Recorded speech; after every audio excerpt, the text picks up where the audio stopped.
ಇದು ಸಮುದ್ರ, ಬಗೆದಷ್ಟು ಎಷ್ಟು ನೀರು ಕುಡಿತೀರಿ ನೀವು? ಅದ್ರ ಉಪ್ಪು ರುಚಿಗೆ ಎಷ್ಟು ಬೇಕೋ ಅಷ್ಟು ಹಾಕೋಬೇಕು.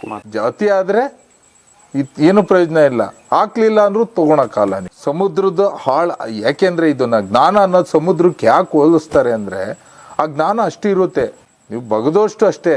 ನೀವು ನಿಮ್ಮ ಶಕ್ತಿ ಮೀರಿ ಹಾಳಕ್ಕೆ ಹೋಗ್ತೀರಿ ಮುತ್ತು ಸಿಗುತ್ತೆ, ನೀವು ಎಷ್ಟಕ್ಕೆ ಹೋಗ್ತೀರೋ ಅಷ್ಟೇ ಸಿಗುತ್ತೆ. ಈ ಶ್ರೀಚಕ್ರ ಅನ್ನೋದು ಏನಾಗಿದೆ, ಎಷ್ಟಕ್ಕೆ ಹೋಗಿದ್ರೆ ಅಷ್ಟಕ್ಕಿದ್ರಿ. ಅದ್ರ ಮೇಲೆ ಪರಬ್ರಹ್ಮ ಸ್ವರೂಪಿಣಿ ಬರ್ತಾರೆ, ಅವ್ರ ಮೇಲೆ ಸರ್ವಶಕ್ತರು ಬರ್ತಾರೆ. ಅದ್ರ ಮೇಲೆ ಹೋಗ್ತೀವಿ ಅಂದ್ರೆ ಮುಂದಿನ ದಾರಿಯಲ್ಲಿ ಕೆಲವೊಬ್ರು ಮಾನ್ಯರು ಕೆಲವೊಬ್ರಿಗೆಲ್ಲ ತೋರಿಸ್ಕೊಡ್ತಾರೆ.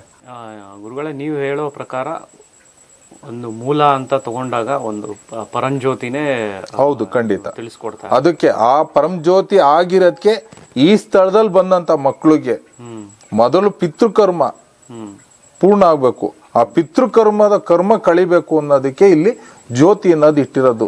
108 ಶಕ್ತಿಗಳು ಒಂದು ಅಖಂಡ ಜ್ಯೋತಿಯಾಗಿ ಉರಿತದೆ. 108 ಶಕ್ತಿಗಳು, ಶಿವನಾಮ ಆಗ್ಬೋದು, ಹರಿನಾಮ ಆಗ್ಬೋದು, ಹರನಾಮ ಆಗ್ಬೋದು, ಬ್ರಹ್ಮನಾಮ ಆಗ್ಬೋದು, ದೇವತೆಯ